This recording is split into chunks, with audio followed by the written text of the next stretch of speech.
வணக்கம் நேர்களே, welcome to doctor. நாங்கள் எப்படி இருக்கணும்? நம்ம உயிருக்கு முக்கியமானதே மூச்சு காற்று தான். அந்த மூச்சு காற்று நம்மளுக்கு கிடைக்கிறதுக்கு ரொம்பவே முக்கியமானது நம்ம மூக்கு.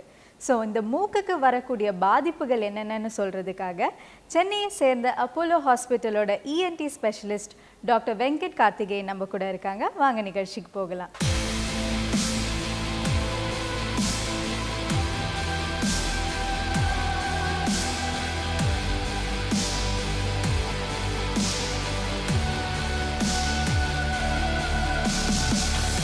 வணக்கம் டாக்டர். டாக்டர் சொல்லுங்கள், மூக்கு வந்து ரொம்பவே ஒரு முக்கியமான உறுப்பு. நம்ம மூச்சு காற்றுக்காக இருந்தாலும் சரி, இந்த சென்ஸ் ஆஃப் ஸ்மெல்லுக்கும் சரி ரொம்பவே உதவுற ஒரு உறுப்பு. ஸோ இது தவிர மூக்கோட ஸ்பெஷாலிட்டி என்ன? கண்டிப்பாக நீங்கள் சொன்ன மாதிரி சுவாசித்தல் அண்ட் நுகர்தல் இது ரெண்டுக்கும் மூக்கு வந்து ஒரு இம்பார்ட்டண்ட் உறுப்பாக இருக்குது. நாசி துவாரம் இது நம்ம என்ட்ரி ஜோன் மாதிரி ரெண்டுமே இது வழியாக தான் நம்ம காற்றறைகள் நோஸில் ஆரம்பித்து நோஸ்க்கு பின்புறம் உள்ள பகுதி தொண்டை, அதுலேருந்து வின் பைப்னு சொல்கிற நம்ம ட்ரக்கியா, அதுலேருந்து லங்ஸ் போகிற வரைக்கும் எல்லாமே ஒரு ஒரு கண்டினியூஸ் பாத்வேயாக இருக்குது, கனெக்ஷனாக இருக்குது. அதே மாதிரி நம்ம ஸ்பெஷல் சென்ஸ்க்கு வந்து சென்ஸ் ஆஃப் ஸ்மெல் வந்து மூக்கிலேருந்து தான் நம்ம நுகர முடியுது, வாசனைகளை அறிய முடியுது. இது தவிர நோஸில் உள்ள சில இம்பார்ட்டன்ட் ஸ்ட்ரக்சர்ஸ் டர்பினேட் சொல்லுவோம், சைடில் உள்ள சதைகள் வந்து என்ன பண்ணணும்னா அது ஒரு டெம்பரேச்சர் கண்ட்ரோலுக்காக உதவுது.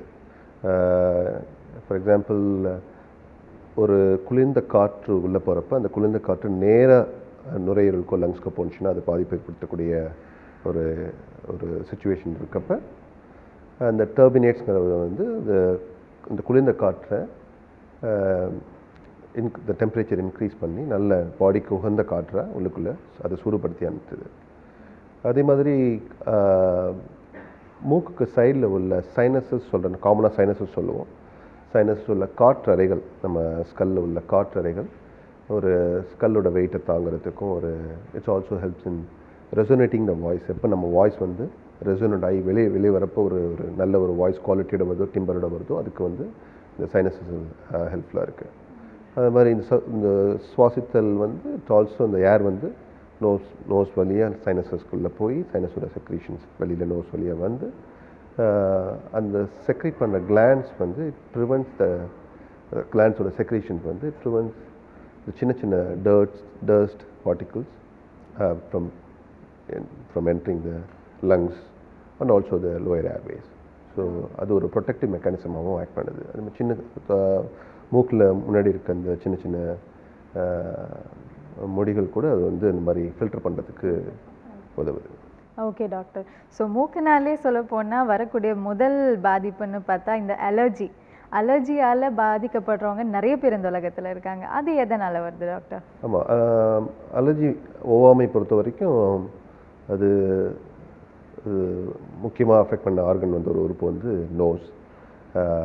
நம்ம வந்து nose as I said, nose to lungs is one pathway, so any allergy which affects the nose, the sinuses can also affect the lungs and the lower pathways. அது கீழே இருக்க காற்றறைகள் லங்ஸையும் அஃபெக்ட் பண்ண சான்ஸ் இருக்குது. இந்த அலர்ஜியில் different types of allergy இருக்குது. சில சமயம் சில சீசனில் வந்து அலர்ஜி அதிகமாக இருக்கும், வின்டர் சீசன்லேயோ ஸ்ப்ரிங் சீசன்லேயோ அது அதிகமாக இருக்கும். சில பேருக்கு கண்டினியூஸாக throughout the year perennial ரைனைட்டிஸ்மோ அவங்களுக்கு த்ரூ அவுட் த இயர் உங்களுக்கு அலர்ஜி இருக்கலாம். இந்த அலர்ஜி இருக்கவங்களுக்கு வந்து சில பொருட்கள் அலர்ஜின்னு சொல்லுவோம். அது வீட்டில் இருக்க ஒட்டடையாக இருக்கலாம், வீட்டில் இருக்க மோல்டு அந்த ஈரப்பதம் உள்ள அந்த ஃபங்கஸ் காளானாக இருக்கலாம், இல்லை மகரந்த துகள்கள் போலன்னு சொல்கிற அந்த மகரந்த துகளாக இருக்கலாம். சில பேருக்கு அனிமல் டேண்டஸ், அந்த நாய் இல்லை கேட்டுள்ள அந்த டேண்டஸ் சொல்கிற அந்த அதுலேருந்து உதிர்ற முடிகளோ இல்லை அதனோட துகள்களோ அது கூட அலர்ஜியாக இருக்கலாம். அண்ட் அஃப்கோர்ஸ் நம்ம கேட்க வேணாம், நம்ம பொல்யூஷன், டிராஃபிக் பொல்யூஷன்ஸ் வெளியில் போனால் இல்லை அது பொல்யூஷன் வந்து it's one of the common cause. Most important thing is smoking is again it's a very good, it's a very potential allergen. Not only active smokers who smoke for themselves and also passive smokers, second hand smoking சொல்கிற அவங்க பக்கத்தில் இருக்கவங்களுக்கும் அதனால பாதிப்பு வர chances இருக்குது. இது மாதிரி அலர்ஜினால் பலவிதமான ப்ராப்ளம் நோஸையும் சைனஸஸையும் அஃபெக்ட் பண்ணலாம். ஓகே டாக்டர், நீங்கள் நோஸ் அண்ட் லங்ஸ் கனெக்டட்னு சொல்கிறீங்க. ஸோ இதனால் இந்த ஆஸ்துமா ப்ராப்ளம்லாம் வருது இல்லை, அது எப்படி டாக்டர்? சொன்ன மாதிரி அந்த நோஸ் சைனஸஸில் உள்ள லைனிங் கண்டினியூஸாக லங்ஸ் வரைக்கும் போகிறதுனால any allergy which affects the nose இல்லை சைனஸஸ் அது லங்ஸ் வரைக்கும் அஃபெக்ட் பண்ணலாம். ஸோ இன்ஃபேக்ட் அலர்ஜிக் ரைனைட்டிஸ் இல்லை இந்த சிம்டம்ஸ் உள்ளவங்க ஒரு பீரியட் ஆஃப் டைம் அவங்களுக்கு வந்து ஆஸ்மா வர சான்சஸ் இருக்குது. ஸோ அதை வந்து அவங்க முதலே ஒரு அறிகுறியை எடுத்துக்கிட்டு அது கரெக்டான ட்ரீட்மெண்ட் எடுத்துக்கணும். அது தே ஹாவ் டு அவங்க அந்த அலர்ஜென்ஸ் எதெல்லாம் அவங்களுக்கு அந்த அலர்ஜி தருதோ ஒவ்வாமை தருதோ அதுலேருந்து அவங்க விலகி இருக்கணும். அதுக்கு தகுந்த ப்ரிவென்டிவ் மெஷர்ஸ் எடுத்துக்கணும். அண்ட் டெஃபினட் சில சமயம் ஆஸ்மா நல்ல நிறைய பேருக்கு சிவியராக இருக்கும். அதுக்குரிய மருந்துகள் எடுத்துகிட்டு இருப்பாங்க. அது எடுத்தும் அது சில சமயம் அது கேட்காத பட்சத்தில் அது அவங்களுக்கு நோஸ்லேயும் ப்ராப்ளம் இருக்கா அதையும் ட்ரீட் பண்ணுவாங்கிற ஒரு கேள்வியும் வரும். அதனால் அவங்க ENT ஸ்பெஷலிஸ்ட் பார்த்து அதுக்கு தகுந்த ட்ரீட்மெண்ட் எடுத்துக்கணும். ஓகே டாக்டர், இப்போ சைனஸ் ப்ராப்ளம் வரும்போது நோஸ் ரொம்பவே பாதிக்கப்படும். ஏன்னா நோஸ் பக்கத்துலேயே தான் அந்த சைனஸ் கிளான்ஸ் இருக்குது அப்படின்னு சொல்லுவாங்க. ஸோ இது எப்படி நம்ம பார்த்துக்கலாம்? நம்ம காமனாக வர சளி, காமன் கோல்டு இல்லை ஃப்ளூ அது வந்து ஜென்ரலாகவே நோஸையும் எஃபெக்ட் பண்ணும். அது சொன்னது நோஸோட டைரக்ட் கண்டினியூட்டி தான் சைனஸ். இங்கே இந்த சைடில் இருக்க காற்றறைகள் தான் இந்த கண்ணுக்கு கீழே இருக்க 2 கன்னத்துலேயும் கண்ணுக்கு நடுக்கிறப்ப இருக்க காற்றறைகள், அதே மாதிரி பின்னாடி கண்ணுக்கு பின்னாடி உள்ள காற்றறைகள், இது எல்லாத்தையுமே இந்த இதுக்கு நேம்லாம் சொல்லுவோம் மேக்ஸிலரி சைனஸ், ஃப்ரான்டல் ஸ்பினாய்டு. இது எல்லாத்தையுமே நம்ம நோஸில் ஒரு இன்ஃபெக்ஷனோ இன்ஃப்ளமேஷனோ வரப்போ அலர்ஜியோ வரப்போ இதுவும் அஃபெக்ட் ஆக சான்சஸ் உண்டு. ஸோ அதுக்கு தகுந்த சிம்டம்ஸ் இல்லை அறிகுறிகள் வரும். சில சமயம் காமன் கோல்டு வந்து ஒரு 7 to 10 டேஸில் ஒரு 1 week to 10 டேஸில் அது சரியாகலை. அதுக்கப்புறமும் அது இருக்குன்னா நம்ம வி ஹாவ் டு சஸ்பெக்ட் நம்ம சைனசைட்டிஸ் சஸ்பெக்ட் பண்ணோம். காமன் கோல்டுக்கு யூஸ்வலாக நம்ம சிம்டமேட்டிக் ட்ரீட்மெண்ட், அதாவது எது தேவையான வலிக்கு மாத்திரை ஆன்டிபயோட்டிக் இல்லாமல் எடுத்துப்போம். பட் சைனசைட்டிஸ்னு வரப்போ அதுக்கு தகுந்த ஆன்டிபயோட்டிக் எடுத்துக்கணும். அது நார்மல் காமன் கோல்ட்லேருந்து அது சரியாகாமல் அது ப்ரொலாங் ஆகிட்டு திருப்பி கொஞ்ச நாள் கூட இருக்கப்போ அது சைனஸஸ் அஃபெக்ட் பண்ணுறதா அப்படிங்கிறத நம்ம காது மூக்கு தொண்டை நிபுணர்கிட்ட காமிச்சிட்டு அதுக்கு தகுந்த ட்ரீட்மெண்ட் எடுத்துக்கணும். ஓகே, சில பேருக்கு பார்த்தீங்கன்னா இப்போ நோஸ் ப்ளீட் ஆகும். அது சில பேர் சொல்லுவாங்க அது சைனஸ்னாலன்னு சொல்லுவாங்க. சில பேர் வந்து இல்லை நோஸ் ஹர்ட் ஆகிருக்குன்னு சொல்லுவாங்க. அது எதனால் வருது? இது காமனாக குழந்தைகளில் வர குழந்தைகளும் வரும் அப் டு 15 years. சில சமயம் எல்டர்லி பீப்புள் அவங்களுக்கு 50 to 75 years அவங்க அந்த ஏஜில் அவங்களுக்கு எஸ்பெஷலி பிளட் ப்ரெஷர் இருக்கவங்களுக்கும் வரலாம். குழந்தைங்களுக்கு வர இதில் வந்து நம்ம ஆன்டீரியர் நேசல் ப்ளீட் சொல்லுவோம். அந்த மூக்கோட நடு எலும்பில் இல்லை முன்பகுதியில் உள்ள சின்ன சின்ன இரத்த குழாய்கள் இந்த காற்றோட சீதோஷ்ணம் வந்து கரெக்டாக இல்லாதப்ப, அந்த டெம்பரேச்சர் கரெக்டாக போகிறப்போ ஒரு ட்ரை ஏராக அதில் ஈரப்பதம் இல்லாதப்ப இந்த சின்ன சின்ன இரத்த குழாய்கள் வந்து அதுலேருந்து ப்ளீடிங் கசிய சான்சஸ் இருக்குது. அது சின்ன குழந்தைங்களுக்கு சில சமயம் நகம் நிறையா இருக்கப்போ க்ளீன் பண்ணுவாங்க, அடிக்கடி க்ளீன் பண்ணிட்டே இருப்பாங்க. சில பேருக்கு அந்த இடத்துல அழுக்கு சேரப்போ க்ளீன் பண்ணிட்டுருப்பாங்க. அதனால் கூட ப்ளீடிங் வர சான்சஸ் இருக்கும். ஸோ இதுக்கு தகுந்த அவங்க வந்து அந்த நகம்லாம் கரெக்டாக வெட்டிக்கிட்டு நோஸை க்ளீன் பண்ணாமல் தகுந்த ப்ரிகாஷன்ஸ் எடுத்துக்கணும், ப்ரிவென்டிவ் மெஷர்ஸ் எடுத்துக்கணும். ஓகே டாக்டர், ஸோ இதை தவிர நோஸ்க்கு வர பாதிப்புகள் என்னென்ன டாக்டர்? சொன்ன இந்த சைனசைட்டிஸ்லேயே நிறைய டிஃப்ரெண்ட் டைப்ஸ் ஆஃப் சைனசைட்டிஸ் இருக்குது. நம்ம அக்யூட்டாக வர ஒரு 4 வாரத்துக்குள்ளே அந்த சைனசைட்டிஸ் இருக்கும். அதுக்கு தனியாக அறிகுறிகளாக இருக்கும். உங்களுக்கு மூக்கடைப்பு, மூக்குலேருந்து கெட்டியாக நல்ல ஒரு சளி வருது, மஞ்சளாக வருது, முகத்தில் வலி வருது, கண்ணுக்கு கீழேயும் கண்லேயும் வலிக்கிறது.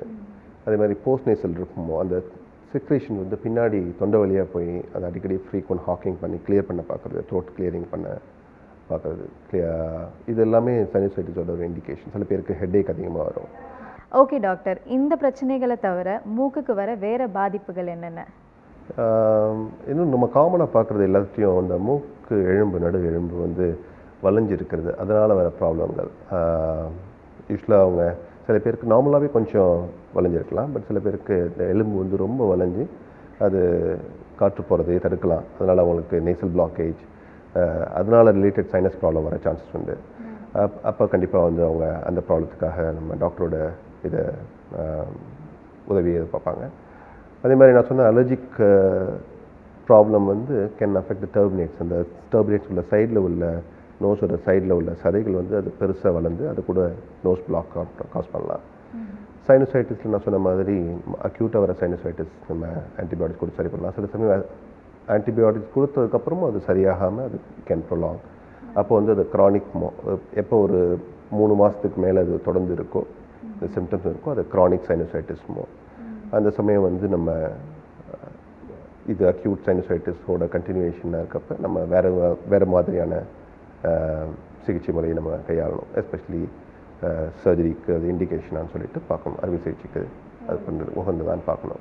இதை தவிர ஃபங்கஸ்னால் நம்ம சொல்ல ப்ரெட்டில் வர காளான்கள், அதே மாதிரி நம்ம ஈரப்பதமான உள்ளடங்கள்லாம் அந்த காளானை பார்க்கலாம். சில பேருக்கு அதனால வர சைனசைட்டிஸ் அதிகமாக இருக்கும். ஸோ அதில் வந்து சைனசஸ் எல்லாத்துலேயும் கட்டி மாதிரி வந்து நீர் கட்டி மாதிரி வரும், பாலிப்ஸ்ன்னு சொல்லுவோம். அது ஃபங்கஸ்னால் வரப்போ அந்த சதை வளர்ச்சி அதிகமாக இருந்து நோஸ் பிளாக்கேஜ் சைனசைட்டிஸ் காஸ் பண்ணலாம். அதுக்குரிய ட்ரீட்மெண்ட் எடுத்துக்கணும். Okay doctor. அண்ட் காமன் ப்ராப்ளம்னு பார்த்தீங்கன்னா ஹெட்டேக் இருக்கும். அது சில பேர் சொல்லுவாங்க இது சைனஸ்னால வருதுன்னு. But people will be confused. So இது எப்படி டிஃப்ரென்ஷியேட் பண்ணுறது? ஒரு காமன் ஹெட்டேக்கையும் சைனஸ்னால வர ஹெட்டேக்கையும் எப்படி டிஃப்ரென்ஷியேட் பண்ணுறது? இது ஒரு நல்ல கேள்வி. ஹெட்டேக் சைனஸ்னால் வரப்போ அது நான் சொன்ன சிம்டம்ஸ் அறிகுறிகள் அதெல்லாம் இருக்கும். கண்டிப்பாக மூக்கடைப்பு, சளி கட்டியாக வருது, அவங்களுக்கு கண்ணிலையோ கண்ணுக்கு கீழேயோ வலிக்கிறது, சைனஸை தொட்டாலே வலிக்கிறது, இந்த போஸ்ட் நேசல் ட்ரிப்புன்னு சொல்லப்போ அந்த கெட்டியான சளி பின்னாடி தொண்டையில் வருது, இது மாதிரி பல விதமான ப்ராப்ளம் இருக்கலாம். அந்த பெயின் ஹெட்டேக் வரப்போ அவங்க பெண்ட் பண்ணாங்கன்னா, முன்னாடி வந்து பெண்ட் பண்ணாங்கன்னா அந்த சைனஸோட ஹெட்டேக் வந்து அதிகமாக சான்சஸ் இருக்கும். இன்னொரு காமனாக நம்ம ஹெட்டேக்கை கன்ஃபியூஸ் பண்ணிக்கிறது வந்து மைக்ரைன் ஹெட்டேக் சொல்லிட்டு. ஏன்னா மைக்ரைன் ஹெட்டேக்கும் நம்ம ஐஸையோ என்ன நம்ம 5th நர்வ்னு சொல்லுவோம், ட்ரைஜெமினல் நர்வ், அதோட பிரான்ச்சஸ் எல்லாமே இங்கே ஐஸ், சீக் இங்கெல்லாம் சப்ளை பண்ணுறப்ப அந்த மைக்ரைனில் அதனோட ரிலேட்டட் ப்ராப்ளம்ஸ் கூட வரலாம். ஸோ பட் அந்த மாதிரி மைக்ரைன் ஹெட்டேக் வந்து வேறு மாதிரி அறிகுறிகள் வச்சு பார்க்கலாம். நம்ம அவங்களுக்கு வாமிட்டிங் இருக்கும், அவங்களுக்கு ஃபேமிலி ஹிஸ்ட்ரி இருக்கும், தலைவலி வரதுக்கு முன்னாடி ஒரு அவங்களுக்கு அறிகுறி தெரியும், தலைவலி வரப்போதுன்னு ஒரு அறிகுறி தெரியும், ட்ரிகரிங் ஃபேக்டர்ஸ் இருக்கும். இதெல்லாம் வச்சு நம்ம இது சைனஸ் ரிலேட்டட் ஹெட்டேக்கா இல்லை மைக்ரைன் ரிலேட்டட் அதர் காசஸ்னால வர டென்ஷன் ஹெட்டேக்கா, அது மாதிரி நம்ம டிஃப்ரென்ஷியேட் பண்ணலாம். Okay doctor. ஸோ இந்த மாதிரி பாதிப்புகள் வரும்போது அது சில சிம்டம்ஸ் எல்லாம் காட்டும் இல்லையா? ஸோ அந்த மூக்கில் வர பிரச்சனைக்கு வர சிம்டம்ஸ் எல்லாம் என்ன இருக்கும் டாக்டர்? நான் சொன்ன மாதிரி மெயின் சிம்டம் பார்த்தீங்கன்னா அவங்களுக்கு மூக்கு அடைப்பு. அவங்களால நார்மலாக ப்ரீத் பண்ண முடியாது. மூக்கை நம்மளுக்கு நம்மளே அதை எக்ஸ்பீரியன்ஸ் பண்ணலாம். காமன் கோல்டு வரப்போ அந்த மூக்கு அடைச்சிருந்ததுன்னா எவ்வளோ கஷ்டமாக இருக்குன்னு சொல்லிட்டு நம்மளே எக்ஸ்பீரியன்ஸ் பண்ணலாம். அண்டு நீர் கோத்துட்டு நீர் வருது, ரெண்டு சைட்லேருந்து வரலாம். சில சமயம் அது கெட்டியாக வரும், கோழைன்னு சொல்லுவாங்க, அது கெட்டியாக வர சளி வரும். சில சமயம் அந்த இன்ஃப்ளமேஷன் அதிகமாக இருக்கப்போ அதுலேருந்து சின்ன சின்ன அந்த சளியில் கொஞ்சம் ரத்தம் கூட கலந்து வரலாம். அது வந்து நம்ம இன்ஃபெக்ஷனால் வருதா இல்லை வேறு எதுவும் அறிகுறிகள் இருக்கான்னு சொல்லிட்டு அதை பார்க்கணும். தலைவலி, நான் சொன்ன தலைவலி வந்து அது ஒரு another காமன் அறிகுறி.